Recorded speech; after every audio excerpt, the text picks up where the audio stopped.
Hello दोस्तों, कैसे हैं आप सब। स्वागत है आप सभी का कॉमिक वर्ल्ड 2.0 पर। तो चलिए दोस्तों, शुरू करते हैं अनिल मोहन के नावल हमला का चौथा भाग।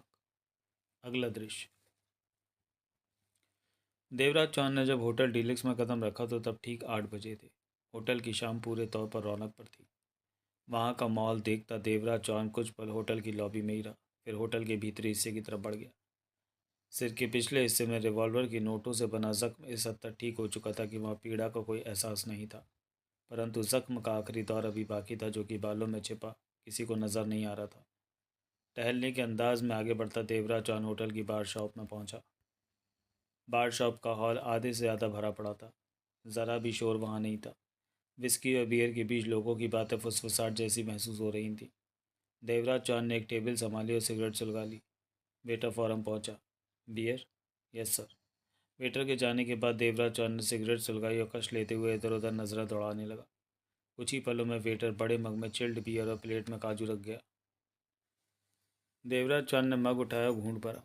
ठीक इसी पल मोना चौधरी ने बार शॉप में कदम रखा। उसके दोनों हाथ पैंट की जेबों में फंसे पड़े थे। चाल में पहले जैसी लापरवाही थी।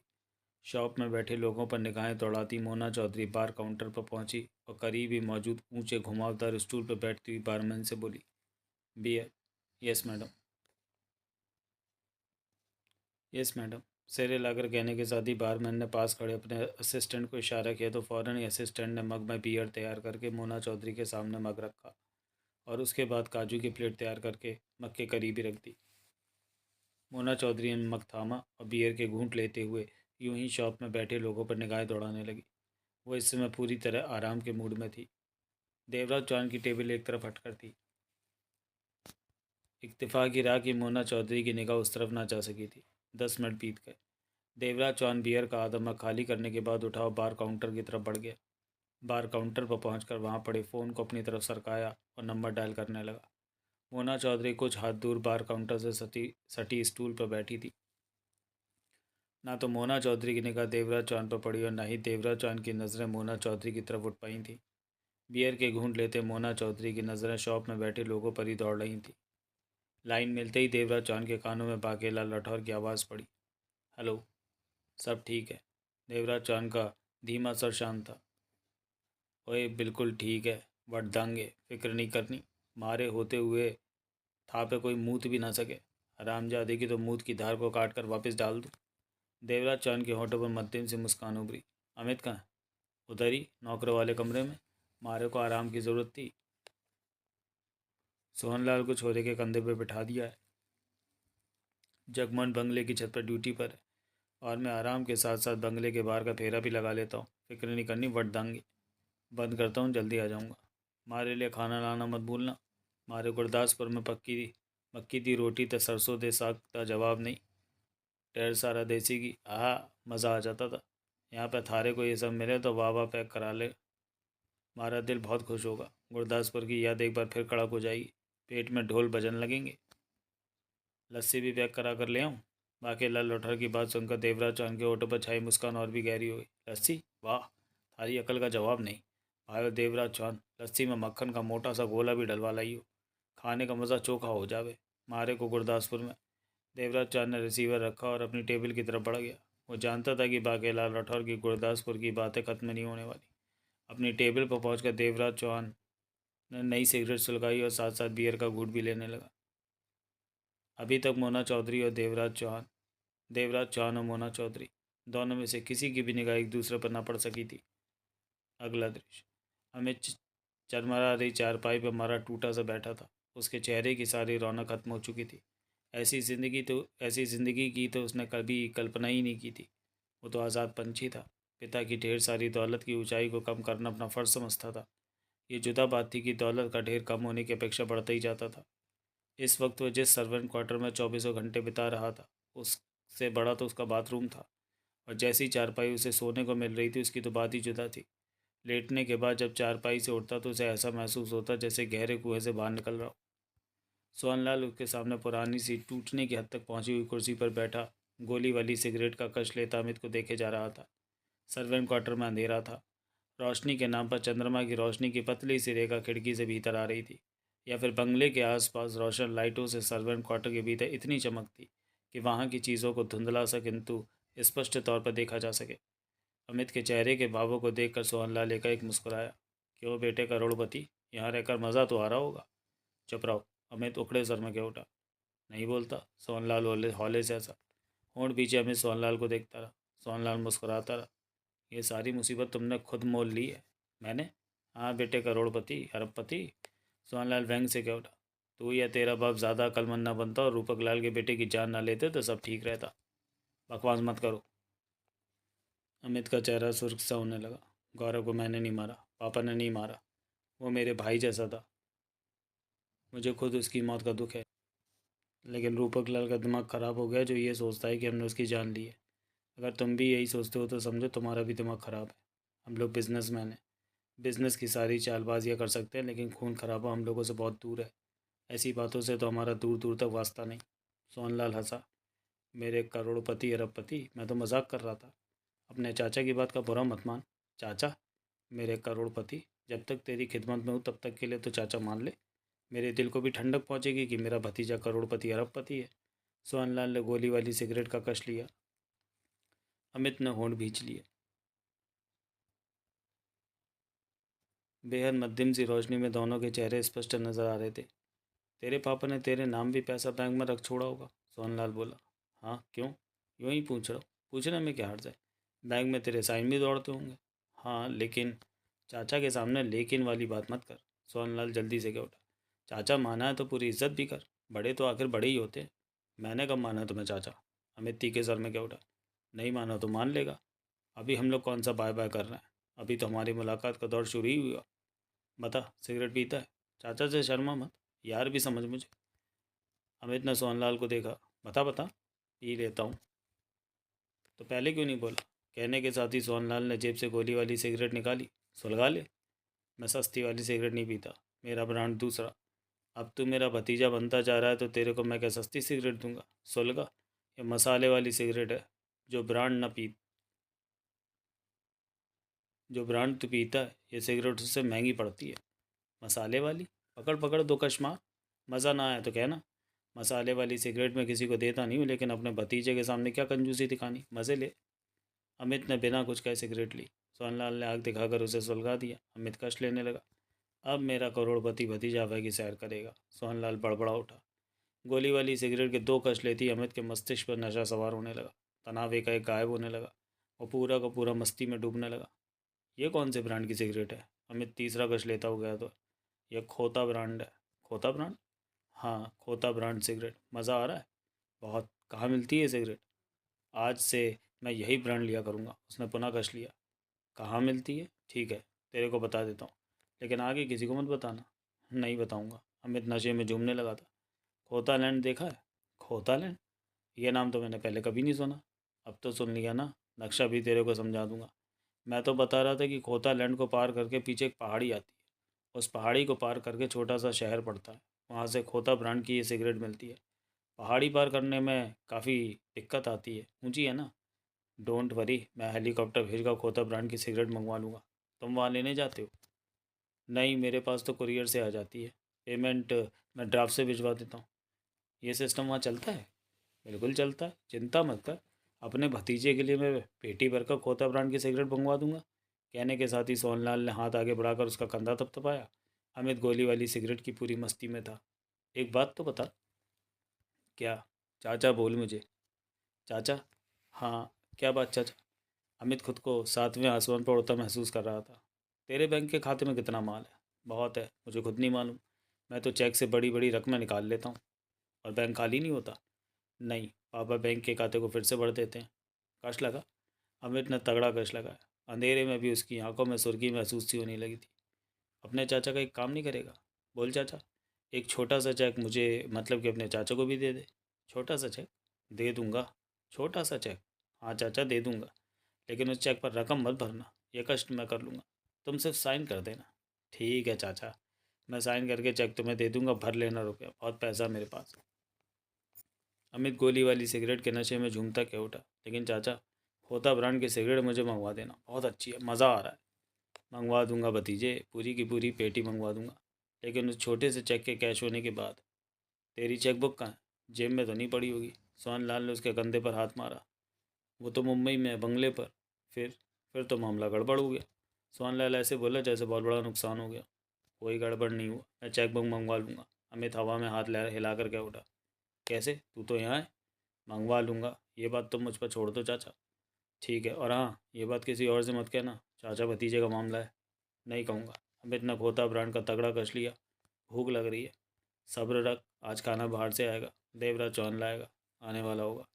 सोहनलाल ने कहा और आराम दे अंदाज में कुर्सी पर पसर गया। अमित खोता ब्रांड की बची कुची सिगरेट को इस्तेमाल करने में व्यस्त था।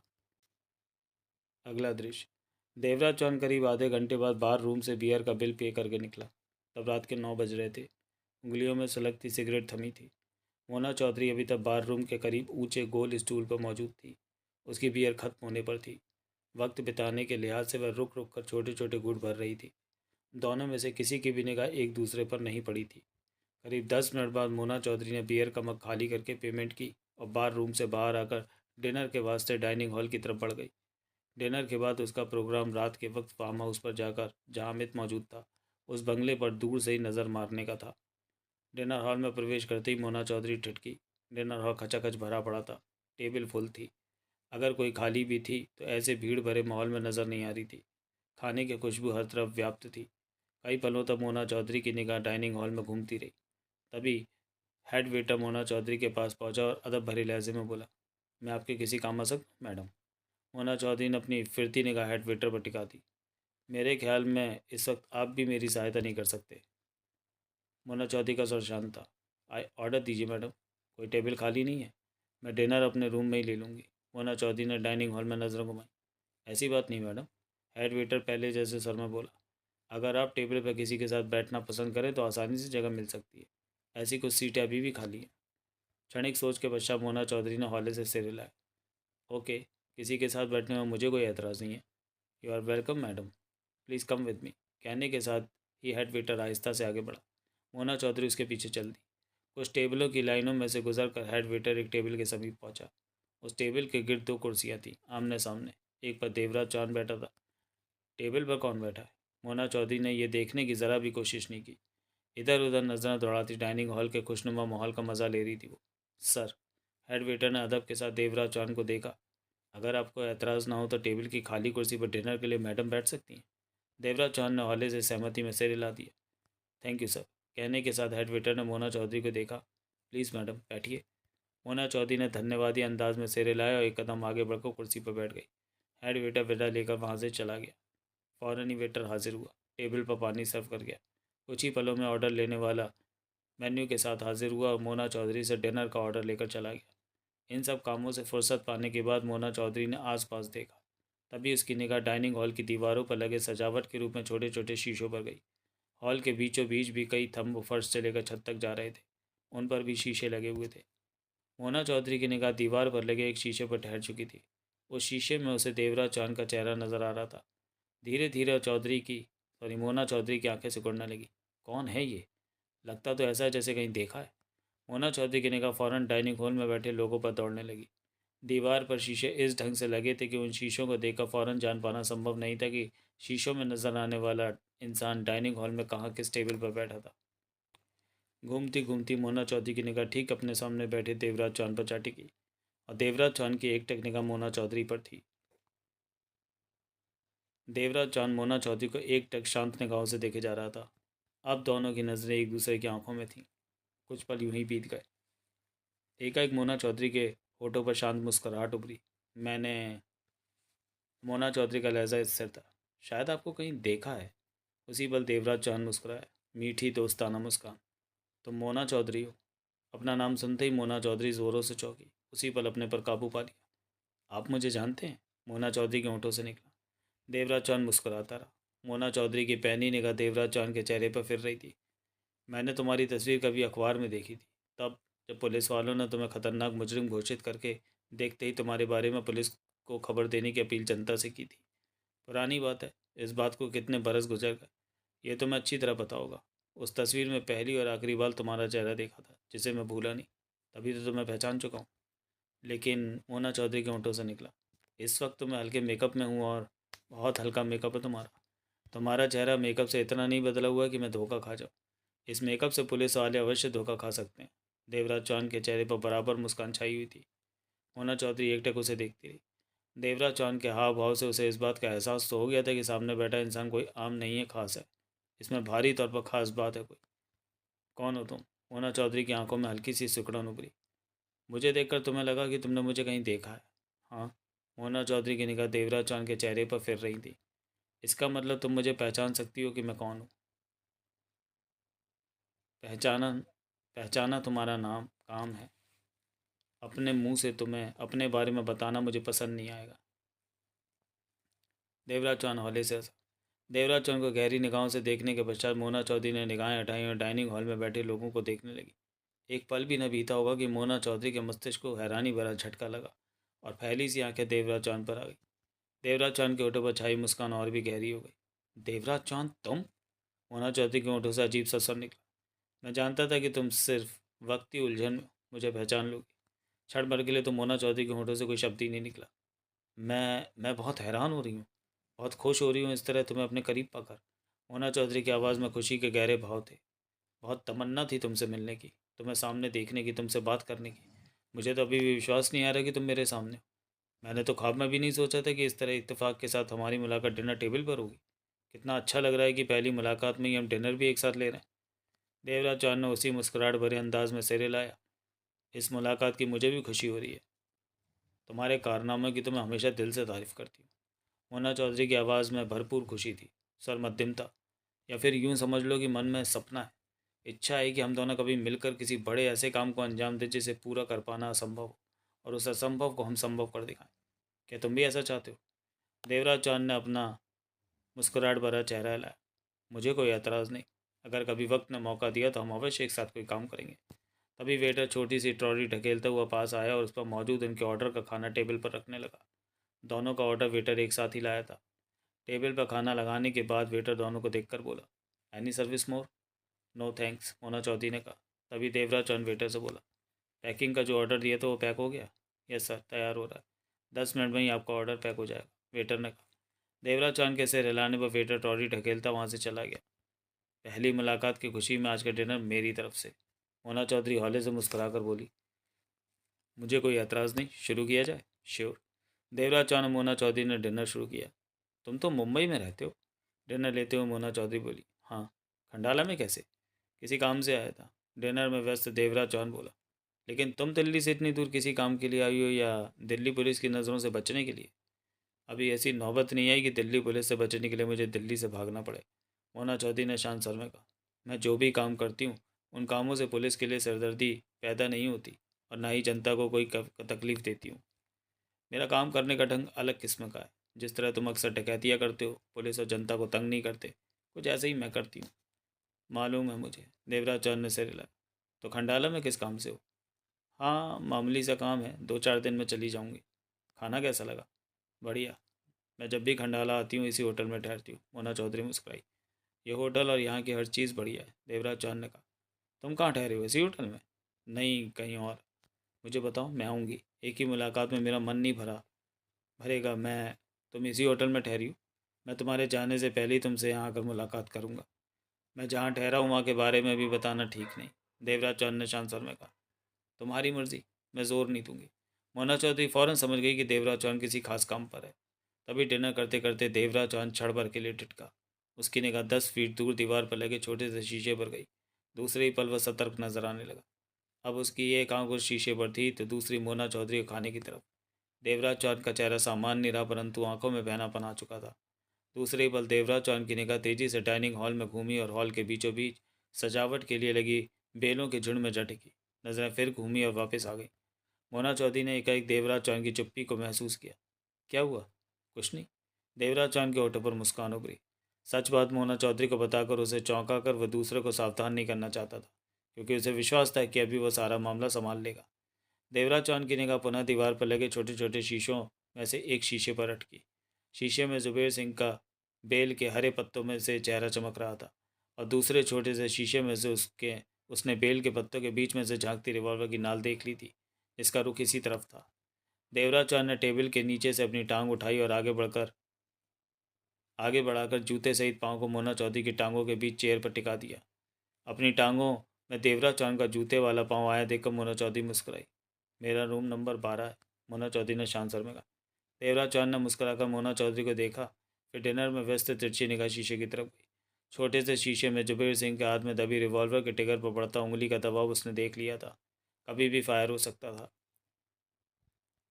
तुम्हारे लिए मेरा दरवाज़ा हमेशा खुला है। मुझे खुशी होगी अगर हम दोनों की रात एक साथ बीते।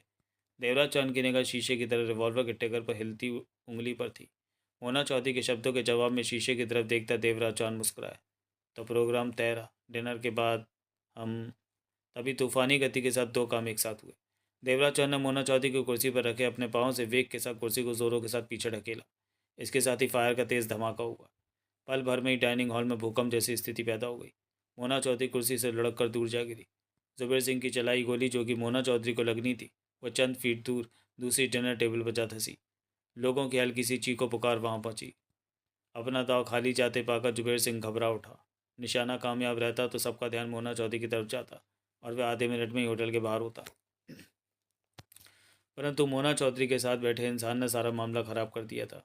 जुबेर सिंह रिवॉल्वर थामे पलटा और तेजी से डाइनिंग हॉल की तरफ भागा।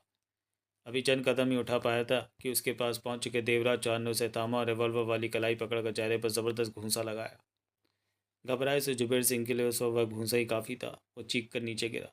रिवॉल्वर उसके हाथ से निकल गई। डाइनिंग हॉल में मौजूद लोग अभी भी हक्के बक्के से ये सब देख रहे थे। जो भी हो, देवराज चौहान ने अब यहाँ रुकना ठीक नहीं समझा। हंगामा पैदा हो चुका था। अगर वह किसी की पहचान में आ गया तो मुसीबत खड़ी हो सकती थी। खंडाला की पुलिस इसकी तलाश में चप्पा चप्पा छान मारेगी और ऐसे में भागीरथ मल्होत्रा के बेटे को सुरक्षा देना कठिन हो जाएगा। तभी मोना चौधरी वहाँ पहुंची। देवराज चौहान खामोशी खामोशी से डाइनिंग हॉल से निकलता चला गया। मोना चौधरी ने नीचे पड़े जुबेर सिंह को फौरन पहचाना। हालांकि बरसों पहले जुबेर सिंह जवान लगता था। मोना चौधरी तुरंत समझ गई कि मामला क्या है, लेकिन उसके सामने भी देवराज चौहान वाली ही दिक्कत थी कि पुलिस के आने पर पूछताछ के दौरान वो पहचानी जा सकती थी। डिनर तो क्या, अब उसे जल्दी से जल्दी होटल से भी निकल जाना था। नीचे बड़ा जुबेर सिंह हक्का बक्का सा मोना चौधरी को देखे जा रहा था। बाजी करो किस तरफ भी पलट सकता है, ये तो उसने सोचा भी नहीं था। दांत पीछे मोना चौधरी ने जेब से पिस्टल निकाली और झुककर जुबेर सिंह के सिर के बाल पकड़कर गुर्राई। यहाँ रुकना ना तो तेरे लिए ठीक है जुबेर सिंह, और नहीं मेरे लिए। आपसी मामला हम यहाँ से बाहर निकल कर तय करेंगे। पुलिस कभी भी आ सकती है। बोल, शराफत से बाहर चलता है या? सूखे होंठों पर जीप फेरते हुए जुबेर सिंह ने जल्दी से सिर हिलाया। तो चल। जुबेर सिंह जल्दी से उठा। अगले ही पल दोनों होटल से बाहर निकलते चले गए। मोना चौधरी जानती थी कि देवराज चांद उससे पहले ही होटल से निकल चुका है।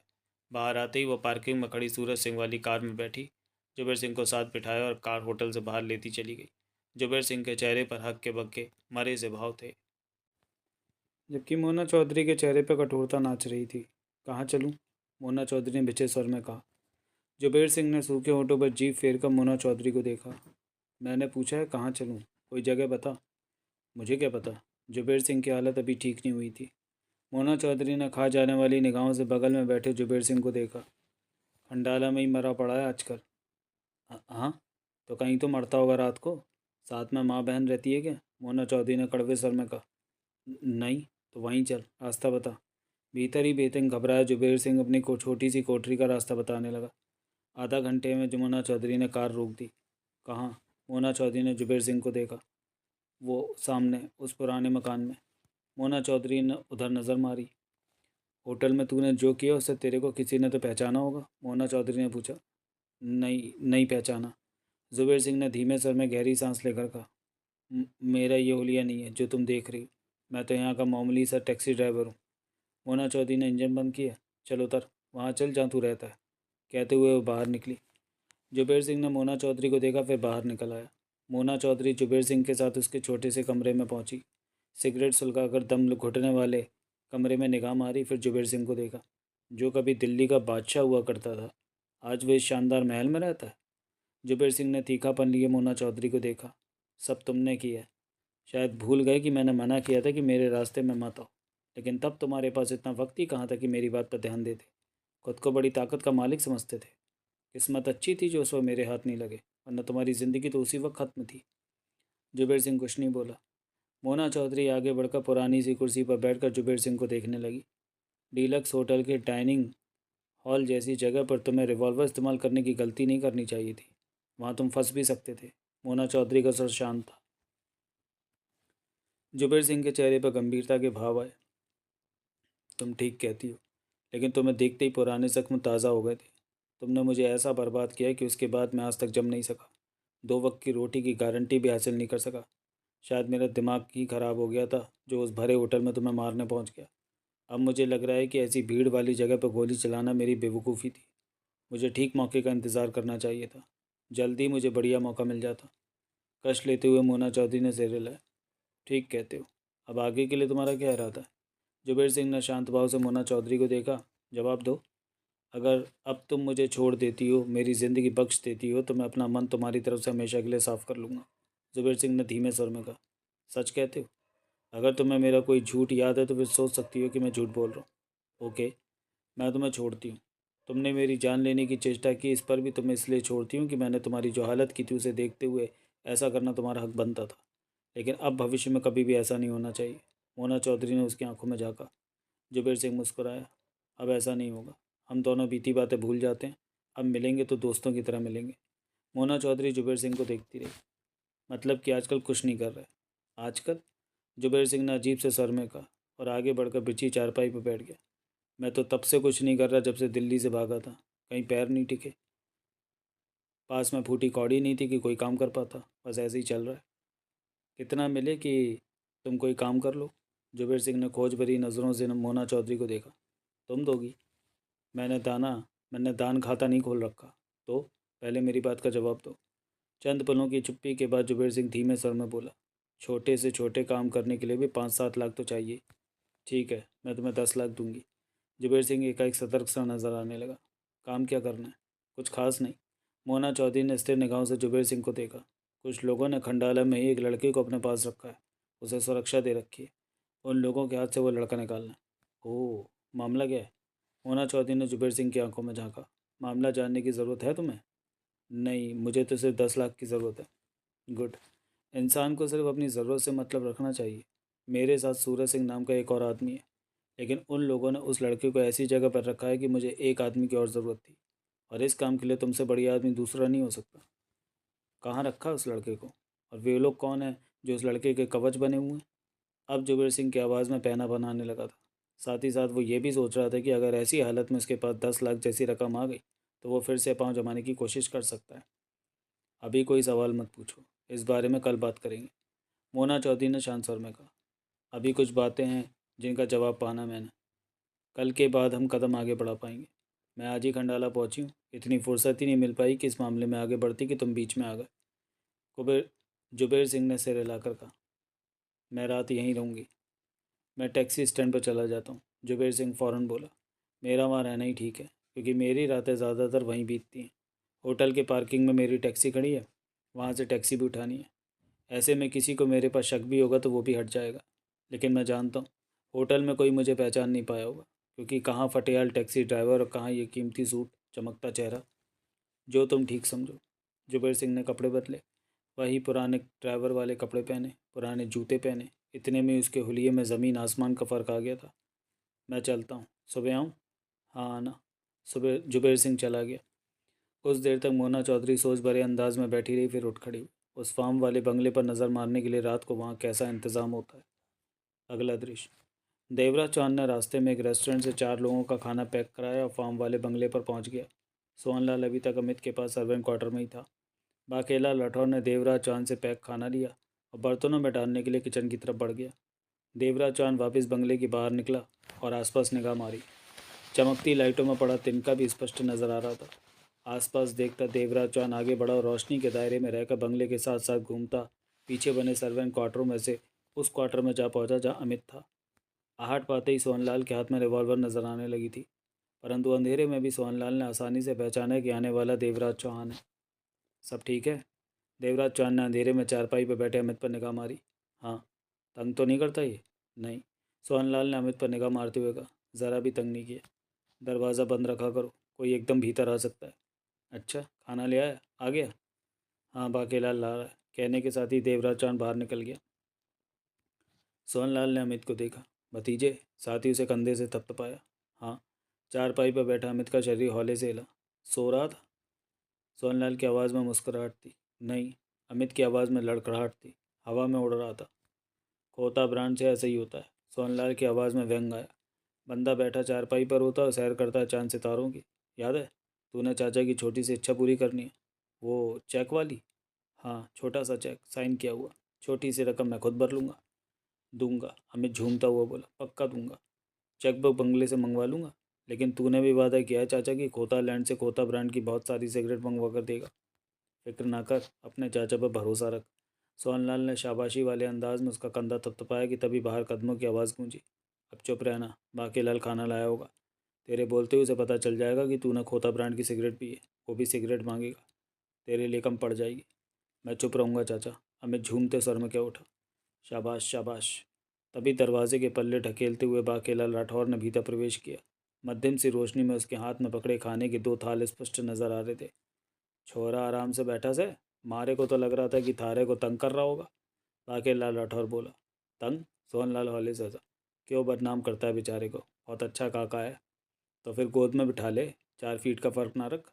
बाकेलाल राठौर व्यंग से बोला। इतना भी अच्छा नहीं है कि इसे गोद में जगह दे दूँ। ला खाना दे। बंगले में जा, किचन में पड़ा है थारा खाना। अपना भी ले ले और छत पर जाकर जगमोहन को भी दे दे। अब मैं रहूँगा छोरे के पास। सोहनलाल उठ खड़ा हुआ, हाथ में लग पकड़ी रिवॉल्वर जेब में डाली। पानी चाहिए? सोहनलाल ने पूछा। नहीं, मारे पास है, वो देख घड़ा रखा है। मारे को घड़े का पानी बहुत बढ़िया लगे। गले में डालो तो पेट तक लंबी धार जावे। तू मज़े से जा, थारे को इधर आने की ज़रूरत ना होवे। सोहनलाल ने अंधेरे में मुंह बनाया। लस्सी पीनी है? लस्सी पी ली है? लस्सी? वाकेला लौटा हड़बड़ा कर जल्दी से बोला। कहाँ है? वाह, गुरदासपुर की लस्सी आज तक नहीं भूली। वो पीतल के लंबे लंबे गिलास, गाढ़ी लस्सी और गोला बनकर उस पर तैरता मक्खन। वो लस्सी दाते जवाब ही नहीं। मारे बीकानेर में। तभी सोहनलाल पलटा और बाहर निकल गया। हमारी बात सुने बिना दौड़ गया, जाएगा कहाँ।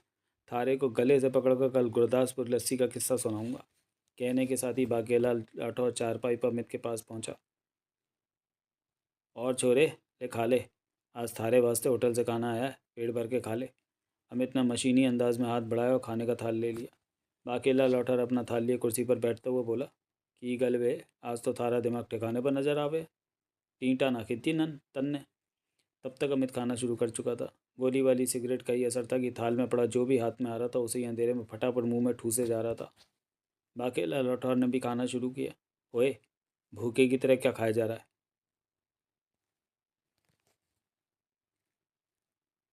सिबक से खा। थारे को खाते देखकर मारे को बीकानेर वाली अपनी भैंस की याद आ जाती है, जो चारा देखती कच्छा उतार कर दौड़ पड़ती थी। चुप कर खाने दे, अमित नशे की तरंग में बोला। बाकी लौटौर खाते खाते ठिठका। अमित को अंधेरे में गहरी निगाहों से देखा। थारी आवाज़ को क्या हो गया है? बांसुरी तो नहीं? ससुरी टूट गई थारे गले की? खाना खाने दे, बहुत भूख लगी है, अमित पुनः बोला। बाकी लौटौर ने उसकी आवाज़ में मौजूद नशे की तरंग को पकड़ा। यहाँ तो मारे को बोतल वोतल नज़र ना आवे। तन्ने कहाँ से मुंह मार लिया? बोतल घटिया चीज़ है तो बढ़िया चीज़ का है? बाकेला लौटौर की आंखें सिकुड़ी। खोता ब्रांड? खोता ब्रांड? बाकेला लौटौर अजीब से अंदाज में बड़बड़ाया। पंजाबी द ए ब्रांड तो मैं पंजाब दे शहर, खास शहर गुरदासपुर में भी नहीं सुना। ओए, खोता ब्रांड की है वे? खोता ब्रांड सिगरेट है, अमित खाना खाते खाते नशे से भरे सर में कहता जा रहा था। ये सिर्फ खोता लैंड में मिलती है। चाचा मेरे को बहुत सारी मंगवा देगा। चाचा? बाकेला लौटौर की आंखें सिकुड़ी। ये थारा चाचा यहाँ कहाँ से हमारा? अभी तो गया है। बल्ले बल्ले, बाकेला लाटा होर से घोड़कर तीखे सर में क्या उठा। 4 घंटों में थारा चाचा बन गया वो, और तू उसका भतीजा। गोली वाली सिगरेट थारे को पिलाई उसने? एक नहीं, 2। अच्छा कितना तो इसी लायक बे। कल तो 4 गोली वाली सिगरेट पीवी, कम से कम ठंड नाल तो बैठेगा। मरेगा बंक पे आ रहे। कहने के साथ ही बाकेला लठौर ने खाना पुनः शुरू किया। तुम्हारे पास है? खाना खाते अमित ने नशे में हिलते सर में पूछा। क्या? खोता ब्रांड की सिगरेट। मारे को ये खुजली वाली बीमारी नहीं लगी। नशा तो मन्ने ना बीकानेर में देखा ना ही गुरदासपुर में। बची मलाई वाला हाथ मूँछों पर फेर लेवे, इतने में ही मारा सर का फेरा लग जावे। एक सिगरेट दे दे खोता ब्रांड की, मैं तेरे को भी चेक दूंगा, साइन करके रकम भर लेना। बाकेला लौठर का दिमाग खटका। चेक साइन करके? बाकेला लौठर का खाना रुक गया। हाँ, और किस किस को बांटा है तन्ने चेकों को? अभी नहीं दिया, लेकिन चाचा को दूंगा, वो मुझे खोता लैंड से खोता ब्रांड की सिगरेट ला कर देंगे। वाह सोहनलाल वाह, तन्ने तो छोरे को पूरा डंडा फिरा दिया। बल्ले बल्ले चाचा भतीजा के, एक कुत्ता दूसरा माँ कुत्ता। मैं भी तो आखिर सोचूंगी ये राखी बांधने वाली नौबत क्यों आ गई। तो ये बात होवे, बाकेला लौटा ने खाना खाना शुरू कर दिया। एक सलाह देवे थारे को, क्या बच्चा है अभी तू, नशा मत किया कर, इंसान बन इंसान। बच्चा नहीं हूँ, पूरे 16 साल का हूँ। नशे से भरा था अमित का सर, और नशा मैंने कोई पहली बार नहीं किया, 13 साल की उम्र से ही शुरू कर दिया था। चरस, अफीम, हेरोइन, कई बार स्मैक भी ली। बहुत पैसा है मेरे पापा के पास, लेकिन खोता ब्रांड वाला नशा पहले कभी नहीं किया। गंदे तालाब में डूब के मर, मारे को क्या। बाकेला लौटा बुरा सा मुंह बना कर क्या उठा। मेरा खाना खत्म हो गया है, तुम्हारे को कहा, अभी भूख लगी है। मन ने खाना सबको तौल कर बराबर बराबर दिया था, लेकिन तूने मांगा तो रोटी के लिए मना नहीं करूँगा। कहने के साथ ही बाकेलाल ने उसके थाल में एक चपाती और कुछ सब्जी डाल दी। खा और चुपचाप लुढ़क जा। अमित जल्दी से चपाती खाने लगा। अब तेरे को ठंडी हवा देने वाली मशीन की ज़रूरत है। बाकेलाल लौटा ने तीखे सर में पूछा। नहीं, खोता ब्रांड सिगरेट के बाद तो किसी चीज़ की ज़रूरत नहीं पड़ती। खाते हुए झूमते सर में पिन तक। बल्ले बल्ले। अगला दृश्य, रात के 10 से ऊपर का वक्त हो रहा था। सूरज सिंह बोतल खोले कुर्सी पर बैठा टेबल पर टांगे फैलाए आराम से चुस्कियां ले रहा था विस्की की। उसकी आंखों और चेहरे से लग रहा था कि वह ठीक ठाक नशे में। 3 कदम दूर सुजान सिंह बेड पर अधलेटा सा सिगरेट के कश ले रहा था। उसकी टांग पर लगी गोली का जख्म बीतते वक्त के साथ ठीक हो रहा था। उसकी पीने की इच्छा नहीं थी। सूरज सिंह के कई बार कहने पर भी सुजान सिंह ने विस्की नहीं ली थी। करीब आधा घंटा बीत चुका था। दोनों में कोई बात नहीं हुई थी। सुजान सिंह ने सूरज सिंह को देखा। तो चुप क्यों है सूरज। सुजान सिंह के शब्द सुनकर सूरज सिंह ने विस्की का छोटा सा घूंट भरा, फिर उसे देखा। भाई मैं कुछ सोच रहा हूँ। क्या। मोना चौधरी काम कर गुजरी तो उसे 1.5 करोड़ मिलेगा। कहते हुए सूरज सिंह ने हाथ में थमे विस्की के गिलास को उंगली से टकटकाया। और भागीरथ मल्होत्रा हमें 50 लाख देगा, जैसा कि तय है। सुजान सिंह सूरज सिंह को देखता रहा। यह सब तो तब है जब मोना चौधरी सफल होगी, सूरज सिंह ने पुनः गिलास ठकठका कर कहा। लेकिन हमें यह भी मानकर चलना चाहिए कि मोना चौधरी असफल भी हो सकती है। देवराज चौहान आसानी से उस पर हावी हो सकता है, मोना चौधरी को पीछे ढकेल सकता है। ऐसा हो जाने पर हम कुछ भी नहीं कर सकते, सुजान सिंह ने गहरी सांस लेकर कहा। ठीक कहते हो भाई, ऐसा हो जाने पर, समझे, ऐसा हो जाने पर हम कुछ भी नहीं कर सकते, लेकिन पहले से ही खुद को तैयार रखा जाए तो बहुत कुछ कर सकते हैं। सूरज सिंह ने अपनी नशे से भरी कौवे की चोंच जैसी नाक को मसला। सुजान सिंह ने आंखें सिकुड़कर सूरज सिंह को देखा। फिर तू कुछ उल्टा सोच रहा है। हाँ, मैं सिर्फ अपने हक की बात सोच रहा हूँ। सूरज सिंह दांत फाड़कर मुस्कुराया। मुझे नहीं सुननी तेरी बात। सुजान सिंह नाराजगी भरे स्वर में क्या उठा। तू पहले ही बहुत बड़ा कदम उठा चुका है। मोना चौधरी को देवराज चौहान के सामने खड़ा कर दिया है, और अभी तक इस बात से मोना चौधरी वाकिफ़ नहीं हुई। जब उसे पता चलेगा तो हो सकता है मोना चौधरी तेरी ही गर्दन। सूरज सिंह हंसा। कौवे की चोंच जैसी नाक को रगड़ा, विस्की का घूंट भरा, फिर सुजान सिंह को देखा।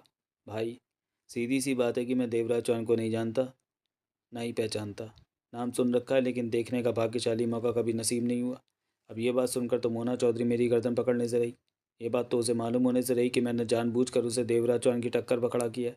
अगर मालूम हो भी गया, ये मानकर भी चला जाए, तो मोना चौधरी के लिए तब मेरा जवाब होगा कि देवराज चौहान से वो टक्कर ले सकती है। इसलिए देवराज चौहान के बारे में ना बताकर उसे इस काम के लिए, जो भी हो, मैं तेरी बात से सहमत नहीं हूँ। सुजान सिंह की आवाज़ में नाराज़गी थी। सूरज सिंह ने घूंट भरा और कौवे की चोंच जैसी नाक पर हाथ फेरा। सुजान सिंह ने कश लेकर बेड पर रखी एस्ट्रे में सिगरेट डाल दी। भाई मैं कुछ कह रहा था। सुजान सिंह खामोश रहा। मैं कह रहा था कि अगर मोना चौधरी सफल न हुई तो हम 50 लाख जैसी रकम से हाथ धो बैठेंगे। इसका जवाब मैं दे चुका हूँ कि ऐसा हो जाने पर हम कुछ नहीं कर सकते, सुजान सिंह बोला। खामोशी से देखता रहे कि मोना चौधरी क्या करती है। जो भी होगा कुछ ही दिनों में सामने आ जाएगा। वो तो है ही, लेकिन मैं कुछ कह रहा था। कहते हुए सूरज सिंह एकाएक हौले से हंसा। अब सुजान सिंह की निगाह सूरज सिंह के चेहरे पर टिकी। सूरज सिंह मुस्कुराता हुआ उसे देख रहा था। भाई बोलूँ क्या। बोल। सेठ रूपकलाल भागीरथ के लड़के के लिए 2 करोड़ फेंक रहा है। 1.5 करोड़ मोना चौधरी को, 50 लाख हमें। पूरा 2 करोड़ हुआ। अगर ये सारा ही हम ले लें तो मज़ा आ जाएगा। सुजान सिंह तुरंत सीधा होकर बैठ गया। तेरा दिमाग ख़राब हो गया है भाई, तू पागल हो गया। मैं, भाई मेरी बात तो सुन, बीच में मत बोल। सुन तो। सूरज सिंह का स्वर बेहद शांत था। सुजान सिंह की क्रोध भरी निगाह सूरज सिंह पर टिकी थी। अगर तेरी सोचों का यही हाल रहा तो मैं तेरे से अलग हो जाऊंगा सूरज। तो हमेशा उल्टी और मरने वाली बातें और काम करता है। 50 बार हम तेरी हरकतों के कारण मुसीबत में पड़े हैं। और भाई, सूरज सिंह गहरी सांस लेकर के उठा। बात को लंबा मत खींच, पहले मेरी मेरी तो सुन ले। सुजान सिंह तीखी निगाहों से सूरज सिंह को देखे जा रहा था। भाई, सूरज सिंह की नशे भरी आवाज़ में गंभीरता थी। मोना चौधरी का मीटर डाउन है, वो अपना काम शुरू कर चुकी है। आज या कल में हरकत में भी आ जाएगी। अगर वो असफल रही, ये सोचते हुए हम अपना अपना भी मीटर डाउन कर लेना चाहिए। अगर मोना चौधरी के पीछे चलते रहे तो खाली हाथ भी रह सकते हैं। सुजान सिंह कुछ नहीं बोला। भाई कहने का मतलब यह है कि अगर भागीरथ के लड़के को रूपक लाल के हवाले करें तो 2 का 2.5 भी ले सकते हैं। और पागल पागल, सुजान सिंह हाथ हिलाकर बोला। ये बात सिर्फ पागल ही सोच सकता है। एक तरफ देवराज चौहान और दूसरी तरफ मोना चौधरी।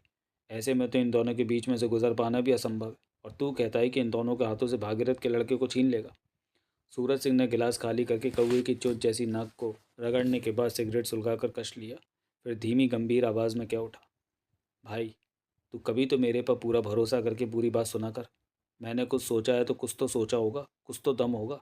ना दम हुआ तो मना कर देना। मैंने कौन सा अपना कानून लागू कर दिया। सुजान सिंह सूरज सिंह को देखता रहा। देवराज चौहान और मोना चौधरी जो कुछ कर रहे हैं करते रहें। मैं मोना चौधरी के साथ हूँ, उसका पूरा साथ दूंगा। बीच में मौका देकर कोई और खिचड़ी पका सका तो पका लूंगा, नहीं तो ऐसे ही सही। सूरज सिंह का हाथ पुनः अपनी कौवे की चोंच जैसी नाक पर गया। भाई, तुमने वो किस्सा तो सुना ही होगा, जब 2 बिल्लियाँ रोटी को लेकर लड़ रही थी तो बीच में बंदर आ गया उनका फैसला कराने। फैसला कराते कराते बंदर सारी रोटी हड़प गया और बिल्लियाँ देखती रह गईं। मतलब कि अगर भागीरथ के लड़के को लेकर मैं भी बंदर जैसा काम कर सका तो कर दूंगा, नहीं तो दाल रोटी चली रही है। सुजान सिंह ने कड़वे स्वर में कहा। वो 2 बिल्लियों में बंदर था, और जो तू बात कर रहा उसके मुताबिक देवराज चौहान और मोना चौधरी के सामने तेरी हैसियत चूहे जैसी है। बंदर और चूहे में बहुत फ़र्क होता है। सूरज सिंह मुस्कुराया। ऐसा भी चूहा नहीं हूँ जैसा तुम कहने की कोशिश कर रहे हो। सूरज, ऊंची की मत सोच, तू गलत जा रहा है। मैं गलत ठीक कहीं भी नहीं जा रहा। मैं तो कह रहा हूँ कि सब कुछ आने वाले वक्त पर है कि हालात कैसे बनते हैं। मैं हालात को नहीं छेड़ूंगा। अगर खुद ही कुछ कर जमने लायक हालात बने तो देखूंगा। सुजान सिंह ने गहरी सांस लेकर सिर हिलाया। मैं घायल न होता तो तेरे को कोई उल्टा काम न करने देता। मेरे बेड पर पड़े होने का फ़ायदा उठा रहा है। कैसी बात करता है भाई। मैं जो कुछ करूँगा तेरे को बताकर तेरे से सलाह लेकर करूँगा। अगर मेरी समझदारी पर तेरे को विश्वास नहीं है तो बोल दे। मैं तेरी सेवा में यहीं बैठ जाता हूँ। तेरी दवा दारू का ख्याल रखूँगा और तेरी टांगें दबाता रहूँगा। भाड़ में गया भागीरथ का लड़का और रूपक लाल से मिलने वाली दौलत। सुजान सिंह कुछ नहीं बोला। वो जानता था कि सूरज सिंह का खुराफाती दिमाग शांत नहीं रहने वाला। कुछ ना कुछ उल्टा पुल्टा काम करता रहेगा। जब तक मेरी टांग ठीक नहीं होती तब तक मैं तो इस मामले में दखल नहीं दे सकता। सुजान सिंह ने शांत स्वर में कहा। लेकिन तू जो भी करना संभल कर करना। इस मामले में खतरनाक लोग भरे पड़े हैं। भाई तो फिक्र मत कर, मैं कुछ नहीं करने वाला। तेरे से तो यूं ही ज़रा सी बात छेड़ी है। सूरज सिंह ने लापरवाही से कहा, जबकि उसका दिमाग तो बहुत आगे तक की सोच चुका था कि उसने क्या कमाल दिखाना है। अगला दृश्य। मोना चौधरी रात को 12 बजे फार्म वाले बंगले का फेरा लगाया आई थी।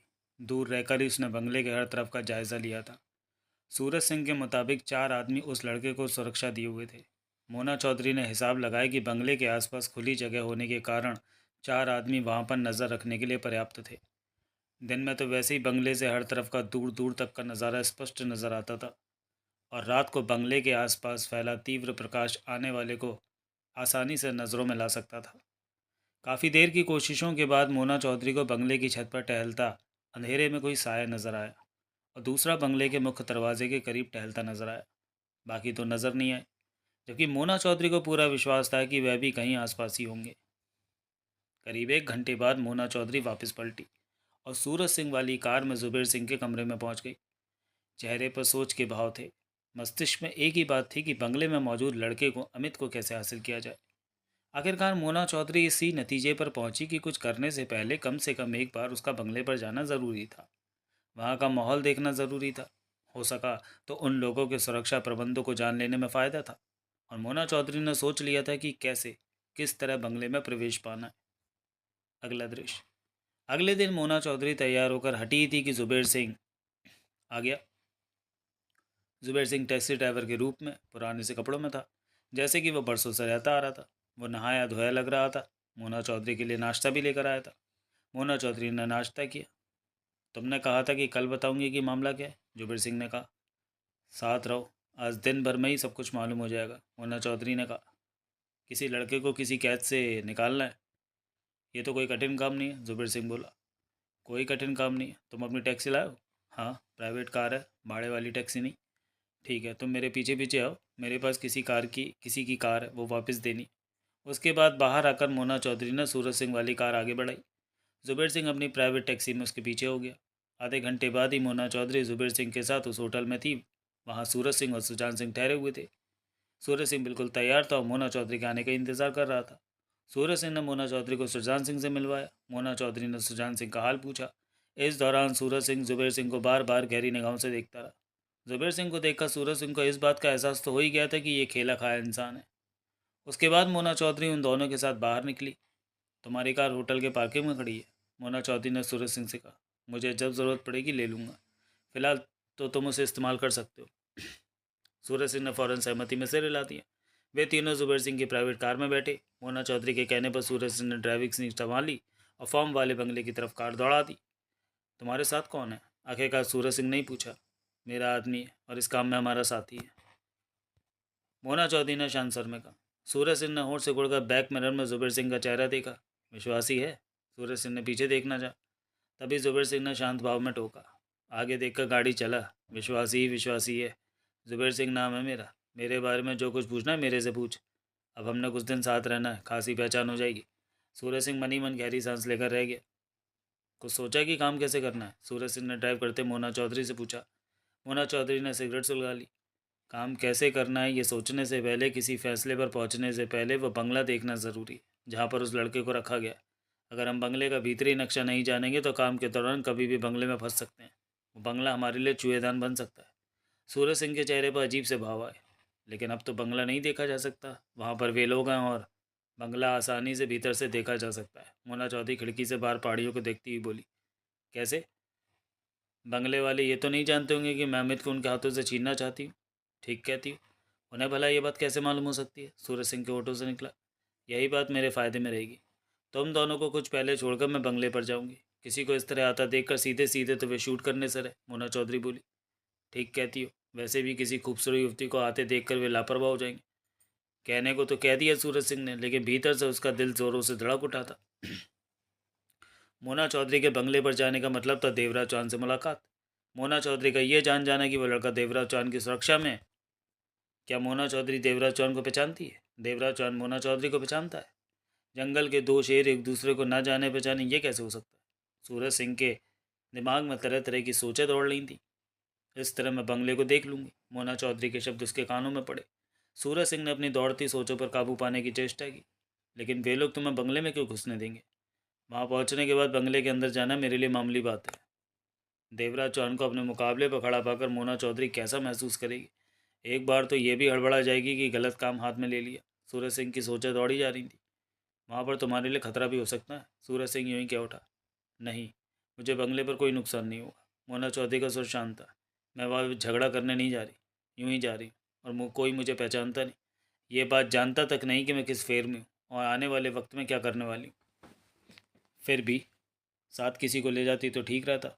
नहीं, मैं अकेली ही जाऊँगी। सूरज सिंह की सोचें कार से भी तेज़ रफ्तार से दौड़ रही थी। अब मनी मन उसे सतर्क रहना चाहिए कि उसकी किसी हरकत से मोना चौधरी को यह जाहिर ना हो कि उसने ही उसे जानबूझकर देवराज चौहान के मुकाबले पर खड़ा किया। इस मामले में उसे पूरी तरह लापरवाह बने रहना चाहिए। कुछ देर मोना चौधरी ने जुबेर सिंह पर नज़र मारी।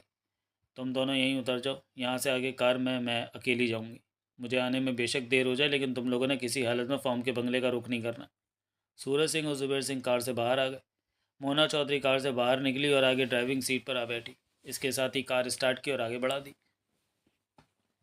जुबेर सिंह आगे बढ़ा और सड़क के किनारे पड़े पहाड़ी पत्थर पर जा बैठा। सूरज सिंह मनी मन बेचैन था ये जानने के लिए कि मोना चौधरी के फार्म हाउस के बंगले पर पहुंचने पर क्या होता है। यहाँ से करीब 1 किलोमीटर आगे फार्म हाउस था। सूरज सिंह ने जुबेर सिंह को देखा। मैं अभी आया। जुबेर सिंह ने घूर कर उसे देखा। कभी तेरे जैसे 50 मेरे नीचे मेरे इशारे पर काम करते थे। जुबेर सिंह चुपते सर में बोला। मैं था उन 50 में? सूरज सिंह के होठ सिकुड़े। नहीं, बस यही कमी रह गई थी। मैं अभी आया। कहने के साथ ही सूरज सिंह ने आगे बढ़ना चाहा। रुक! जुबेर सिंह का सर सख्त हो गया। सूरज सिंह टिटका। जुबेर सिंह को देखा। कहाँ जा रहा है? इधर उधर टहलने। सूरज सिंह का सर सपाट हो गया। उसने कौवे की चोट जैसी नाक पर हाथ फेरा। यहीं घूम ले। अगर धार मारनी हो तो। सूरज सिंह के दांत पिच गए। वो भी मार ले तेरे सामने? हाँ, कोई हर्ज नहीं। वक्त आने पर मैं तेरे सामने धार मार लूँगा। दोनों कई पलों तक एक दूसरे की आंखों में देखते रहे। क्यों रोक रहा है मुझे? सूरज सिंह के दांत सख्ती से पिच गए। इसलिए कि तो इधर उधर नहीं बल्कि वहाँ जा रहा है जहाँ मोना चौधरी गई है। तभी तो मैंने कहा था कि कभी तेरे जैसे 50 मेरे इशारों पर नाचते थे। तुम जैसे कि फितरत में अच्छी तरह जानता हूँ। ये तो कोई बहुत बड़ा हरामजादा है। सूरज सिंह का सख्त चेहरा नरम हुआ। अब मुझे तेरी फितरत भी समझ आ रही है। सूरज सिंह ने कड़वे सर में कहा। तू रुक, अभी मत बोल। जुबेर सिंह ने हाथ उठाकर उसे टोका। इतनी जल्दी मेरी फितरत का अंदाज़ा मत लगा, धोखा खा जाएगा। 2-4 दिन मेरे साथ बिता ले फिर बोलना। जुबेर सिंह को घूरते सूरज सिंह ने हौले से सिर हिलाया। ठीक कहता है तू, मैं ही तेरी फितरत बताने में जल्दबाजी कर रहा था। कहते हुए सूरज सिंह लापरवाही से आगे बढ़ा और जुबेर सिंह के करीब पहुंचकर टिटका। तेरे को घूसा मारना आता है? जुबेर सिंह ने उसकी आंखों में झांका। सूरज सिंह की आंखों में सुर्खी थी, जबकि चेहरा चेहरा शांत था। बोल, घूसा घूसा मारना आता है क्या? जुबेर सिंह के जबड़ों में कसाब आ गया। उसी पल फुर्ती के साथ सूरज सिंह का घूसा जुबेर सिंह के चेहरे की तरफ बढ़ा। जुबेर सिंह ने उसी पल एक बाँह से उसके घूसे को रोका और अपना घूसा उसके पेट में दे मारा। सूरज सिंह कराह कर दोहरा हो गया। जुबेर सिंह ने उसके कंधे पर हाथ रखकर धक्का दिया तो सूरज सिंह कुछ कदम दूर जा लुढ़का। पेट में दर्द की लहरें उठ रही थीं। घूसा तगड़ा था। रामज़ादा, ये तो मुसीबत में भी बड़ा लगता। सूरज सिंह बड़बड़ाया। सूरज सिंह ने खुद को संभाला। पेट का दर्द कम हुआ। माना, घूसा मारना तेरे को आता है। सूरज सिंह अपने पर काबू पाता कड़वे सर में कह उठा। लेकिन गोली का निशाना मैं तेरे से कहीं बढ़िया लगा सकता हूँ। लगाता है शर्त? कुछ कहने की अपेक्षा जुबेर सिंह ने दूसरी तरफ मुंह फेर लिया। चिंता मत कर, सूरज सिंह धीमे किंतु मारक स्वर में बड़बड़ाया। अपने निशाने का नक्शा मैं तेरे को दिखाऊंगा। ऐसा दिखाऊंगा कि उसके बाद तू कुछ भी देखने के काबिल नहीं रहेगा। अगला दृश्य। देवराज चौहान ने रात को ही जगमोहन को बता दिया था कि मोना चौधरी से उसकी मुलाकात हुई और मुलाकात का अंत किन हालात में हुआ। मोना चौधरी के इस तरह मिलने की खबर सुनकर जगमोहन को हैरानी भी हुई और खुशी भी। रात भर बंगले की छत पर ड्यूटी देने के बाद दिन निकलने पर जगमोहन सो गया था।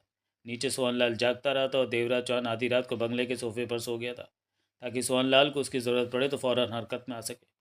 दिन निकल आने पर सोहनलाल भी नींद में डूब गया था। देवराज चौहान 3-4 घंटों की नींद लेकर फ्रेश नजर आ रहा था। उधर बांकेलाल लौटा सर्वेंट क्वार्टर में अमित के साथ आराम से सोया था। जब उसकी आंख खुली तो अमित अभी भी सो रहा था। बांकेलाल लौटा दरवाजे के बाहर से सिटकनी लगाकर बंगले में आ गया था। देवराज चौहान और बांकेलाल लौटा बारी बारी नहा धोकर फ्रेश हुए। एक काम में व्यस्त रहता तो दूसरा बंगले के बाहर नजर रखता। फिर देवराज चौहान बंगले के मुख्य द्वार पर कुर्सी बिछाकर बैठ गया और बांकेलाल लौटा और अपना और देवराज चौहान का नाश्ता तैयार करने लगा। दोनों नाश्ते वगैरह से फारिग हुए तो दिन के 9 बज गए। मैं बंगले का राउंड लगा कर आता हूँ, बांकेलाल लौटर बोला। छत पर भी हुआ ना, देवराज चौहान ने कहा। जो लोग अमित को उससे हमसे हासिल करना चाहते हैं वे यहाँ अवश्य नज़र अवश्य रखे होंगे। उन्हें एहसास होते रहना चाहिए कि हम लापरवाह नहीं हैं। बढ़िया गलबे, कहने के साथ ही बांकेलाल लौटा और वहाँ से चला गया। देवराज चौहान कभी टहलता तो कभी कुर्सी पर बैठता। नज़रें हर तरफ दौड़ फिर रही थीं। वो जानता था कि अमित को लेने की खातिर कभी भी कुछ भी हो सकता है।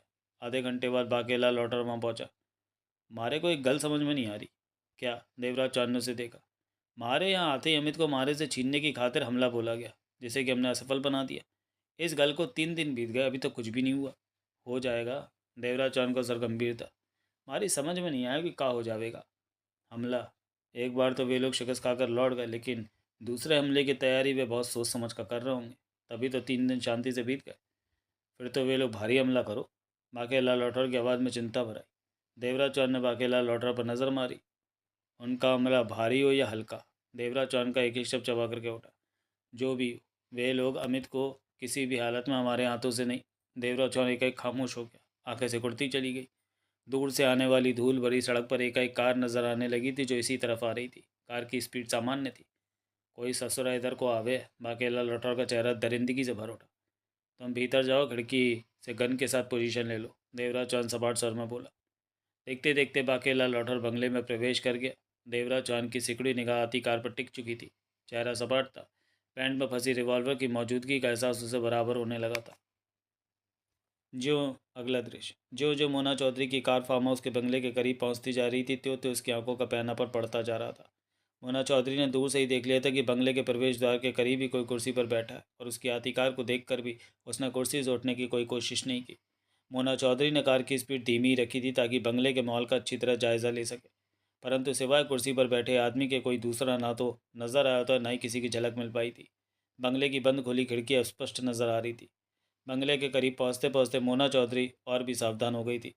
फिर जब उसकी कार बंगले के करीब पहुंची तो कुर्सी पर बैठा इंसान स्पष्ट नजर आया। मोना चौधरी के मस्तिष्क को तीव्र झटका लगा। देवराज चौहान! मोना चौधरी की आंखें हैरानी से फैल गई। पाँव ब्रेक पर दबता चला गया। कार हल्के से झटके के साथ रुक गई। विंडशील्ड से गुजरकर उसकी नज़रें देवराज चौहान को देख रही थीं। इस वक्त देवराज चौहान की आंखें उसे किसी पत्थर के बुत की तरह महसूस हो रही थीं। कई पल ऐसे ही बीत गए।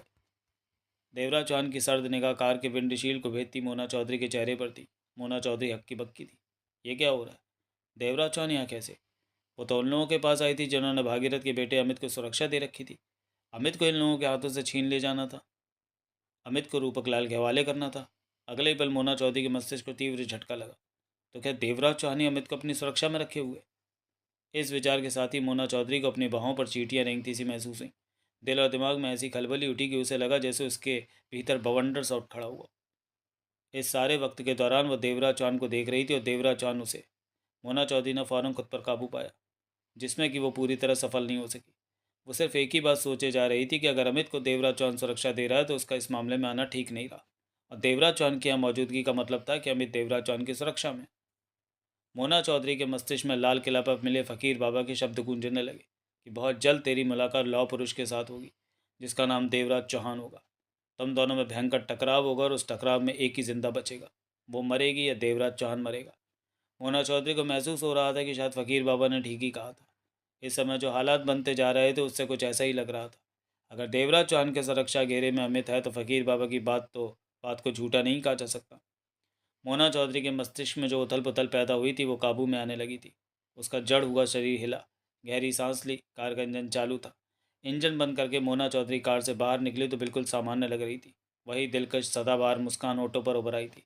वो आगे बढ़ी, देवराज चौहान की तरफ। देवराज चौहान की एक टक निगाह मोना चौधरी पर थी। दोनों हाथ कुर्सी की बाजू पर रखे वो मोना चौधरी को देखे जा रहा था। कल शाम मोना चौधरी से उसकी पहली मुलाकात हुई थी। पूछने पर भी उसने मोना चौधरी को अपना ठिकाना नहीं बताया था। ऐसे में अगली सुबह मोना चौधरी का उसके ठिकाने पर पहुंच जाना किसी हैरानी से, किसी उलझन से कम नहीं था। जबकि देवराज चौहान को पूरा विश्वास था कि मोना चौधरी शाम को उसके पीछे नहीं आ पाई थी जब वो होटल से निकला था। मोना चौधरी उसके पीछे आती भी क्यों? उसके और मोना चौधरी के बीच किसी तरह का बैरभाव नहीं था। और फिर मोना चौधरी तो उससे उलझ गई थी जिसने उसे शूट करना चाहा था। ऐसे में मोना चौधरी का यहाँ आ पहुँचना, उसके पास आ पहुँचना, देवराज चौहान की समझ से ये बात बाहर थी कि मोना चौधरी को उसके ठिकाने के बारे में कैसे मालूम हो। लेकिन मोना चौधरी के वहाँ आते ही देवराज चौहान ने मोना चौधरी के चेहरे पर से जो महसूस किया, उससे देवराज चौहान ने अपने शरीर में कुछ रेंगता सा महसूस किया। मोना चौधरी पहुंची, कुछ दूर कार में बैठी उसे देखती रही। उसकी आंखों में उलझन और असमंजस के भाव थे। इन भावों से ही देवराज चौहान ने महसूस कर लिया था कि मोना चौधरी को उसके वहाँ मौजूद होने की आशा नहीं थी। उसे वहाँ पाकर वो ठगी सी रह गई थी, कार में बैठी रह गई थी। इंजन तक बंद करने का उसे ख्याल नहीं रहा था। उसे देखती रही थी। जाहिर था कि उसे सामने पाकर खुद को संभालने की कोशिश कर रही थी। अगर मोना चौधरी उसके पास नहीं आई तो फिर यहाँ क्यों आई? किस खातिर आई? बिना वजह तो वह आने से रही। मोना चौधरी कार से निकलकर चेहरे पर मुस्कुराहट बिछाए उसकी तरफ बढ़ी तो देवराज चौहान अपने चेहरे पर सामान्य भाव ले आया। शांत, भावहीन, तनाव रहित चेहरा। हाय हैंडसम। पास पहुंचते हुए मोना चौधरी ने मुस्कुराकर हाथ हिलाते हुए कहा। देवराज चौहान के चेहरे पर शांत मुस्कान उभरी। हेलो। देवराज चौहान सिर हिलाते हुए उठ खड़ा हुआ। मोना चौधरी ने पास पहुंचते ही हाथ मिलाया। मुझे यहाँ देखकर हैरानी हो रही है। मोना चौधरी हौले से हंसी। मुझे तो लग रहा है कि जैसे मुझे यहाँ पकड़ तुम्हें हैरानी हुई हो। देवराज चौहान का लहजा मुस्कुराहट से भरा था। मोना चौधरी मनी मन सतर्क हुई। चेहरे पर शोक और चंचल भाव उभरे। मजाक भी कर लेते हो? देवराज चौहान हौले से हंसा। तुम यहाँ कैसे पहुंची? मैंने तो तुम अपना ठिकाना नहीं बताया था। बस ढूंढ लिया। मोना चौधरी दिलकश मुस्कान के साथ बोली। थोड़ी सी कोशिश करनी पड़ी। घर आए दोस्त को तुम यूं ही खड़ा रखते हो, अंदर ले जाकर बिठाते नहीं क्या? आओ। देवराज चौहान ने मुस्कुराकर बंगले के मुख्य दरवाजे की तरफ इशारा किया। थैंक्स। मोना चौधरी दरवाजे की तरफ बढ़ी। मोना चौधरी के पलटते ही देवराज चौहान के चेहरे पर से मुस्कान गायब हो गई। उसकी शांत नज़र मोना चौधरी की पीठ पर थी। मस्तिष्क में सिर्फ एक ही बात थी कि मोना चौधरी वहाँ यूं ही नहीं आई। अपनी सोचें पक्की होने से पहले वह किसी नतीजे पर नहीं पहुँचना चाहता था। देवराज चौहान भी आगे बढ़ा। दोनों बंगले के ड्राइंग रूम में पहुँचे। खूबसूरत है। मोना चौधरी ने बंगले के ड्राइंग रूम में नजरें दौड़ाते हुए कहा। यह जगह मेरी नहीं है, बैठो। देवराज चौहान ने सामान्य नजर में कहा। फिर किसकी है? मोना चौधरी ने देवराज चौहान को देखा। किसी की है, मैं तो सिर्फ कुछ दिन के लिए आऊँ, देवराज चौहान ने कहा। मोना चौधरी सोफ़ा चेयर पर बैठी। देवराज चौहान ने सिगरेट सुलगाई और सोफे पर बैठ गया। इसका मतलब खंडाला में किसी काम पर हो? मोना चौधरी ने सिगरेट सुलगाई। मोना चौधरी को देखते देवराज चौहान ने हौले से सिर हिला दिया। ये तो बताओगे नहीं कि किस काम पर हो? मोना चौधरी हौले से ऐसी। बताने वाली कोई खास बात नहीं है। मेरी कहीं ज़रूरत हो बताना, मुझे खुशी होगी। मोना चौधरी हर तरफ नजरें दौड़ा रही थी। जवाब में देवराज चौहान मुस्कुरा कर रह गया। अकेले हो यहाँ? मोना चौधरी बोली। नहीं, मेरे साथी हैं। देवराज चौहान ने मोना चौधरी की आंखों में देखा। जगमोहन होगा? वो भी है। कहने के साथ ही देवराज चौहान ने हाथ उठाकर इशारा किया। देवराज चौहान के इशारा करते ही कुछ दूर खिड़की का करीब पर्दे की ओर में खड़ा बाकेला लौटकर बाहर आ गया। गन वाला हाथ उसने नीचे लटका रखा था, वो उनकी तरफ बढ़ा। मोना चौधरी की निगाह बाकेलाल लौठर की तरफ उठी। बाकेलाल लौठर पास पहुंचा। ये जगमोहन है। मोना चौधरी की आवाज़ सामान्य थी। नहीं, मेरा साथी है। देवराज चौहान का चेहरा सपाट था। मोना चौधरी ने बाकेलाल लौठर के हाथ में थमी गन को देखा। बंगले के भीतर भी इस तरह गन थामे होने का मतलब मेरी समझ में नहीं आया। मोना चौधरी मुस्कुराई। देवराज चौहान के कुछ कहने से पहले बाकेलाल लौट के उठा। गन को साफ कर रहा था।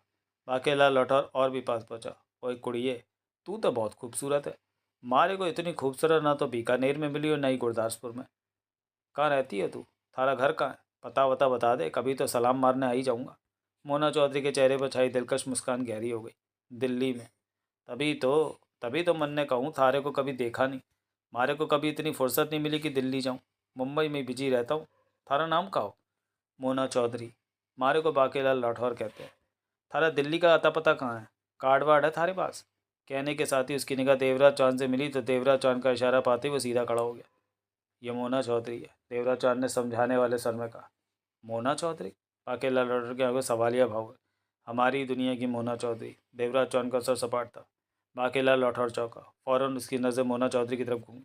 उसे देखते पाकर मोना चौधरी मुस्काई। मारे को तो ये मुस्कान खतरनाक लागे। बाकेलाल लाठौर होठ से कुड़कर क्या होता है? क्यों? मोना चौधरी हंसी। क्या अब मैं खूबसूरत नहीं लग रही? नागिन अगर खूबसूरत हो तो और भी खतरनाक हो जाती है। बाकेलाल लाठौर मुस्कुराया। तुम्हारी बातें अच्छी हैं। बल्ले बल्ले। बाकेलाल लाठौर ने अपनी मूछों पर हाथ फेरा। घास भी खिलाती है तो वो भी सूखी सूखी। थारे को ये नहीं पता होवे कि घोड़ा सूखी घास नहीं खाता और हम तो बाके बाकेलाल लाठौर ने तुरंत देवराज चौहान को देखा। मोना चौधरी हमारी मेहमान है। देवराज चौहान ने बाकेलाल लाठौर को देखा। बाकेलाल लाठौर की नज़रें देवराज चौहान पर गई। हुकुम, मेहमान के लिए कुछ लाओ। बाकेलाल लाठौर ने मोना चौधरी को देखा। इस वक्त हमारे पास लस्सी का इंतजाम नहीं है, नहीं तो घोल कर ऐसी पिलाता कि बाकेलाल लाठौर की लस्सी हमेशा याद रहती। बाकेलाल लाठौर ने मोना चौधरी को देखा। चाय इसलिए नहीं पिला सकता कि दूध कुछ देर पहले ही खत्म हुआ है। हमारे पास तो देसी घी का पूरा डिब्बा पड़ा है। पराग का शुद्ध घी है। हमारे बीकानेर में भी मिलता था। उसके पराठे बना दूंगे? हमारा बनाया पराठा खाकर अगले दिन तक भूख नहीं लगती। मोना चौधरी मुस्कुराई। मैं बिना दूध की चाय कॉफ़ी भी पीना पसंद करती हूँ। बल्ले बल्ले, ऐंदा तो सारा मामला कड़क लगता है हमारे को। बाकेलाल लाठौर ने देवराज चौहान को देखा। देवराज चौहान ने आंखों से हल्का सा इशारा किया कि वो यहाँ से जाए। हम अभी कड़क चाय बनाकर लाता है, जिसे पीते ही बल्ले बल्ले हो जाएगी। कहने के साथ ही बाकेलाल लाठौर ने आगे बढ़कर गन को एक तरफ रखा और चला गया। देवराज चौहान ने कश लिया। यहाँ कैसे आना हुआ? रात के मामले की वजह से। मोना चौधरी मुस्कुराई। रात तुमने मेरी जान बचाई और जिस जिस ढंग से बचाई वो अंदाज़ वास्तव में तारीफ़ के काबिल था। लेकिन एक बात समझ में नहीं आई। क्या? तुमने शीशे में से देखा कि कोई गोली चलाने जा रहा है, लेकिन तुमने ये कैसे सोच लिया कि मेरा ही निशाना लिया जा रहा है? हो सकता है वो तुम्हें निशाना बना रहा होता।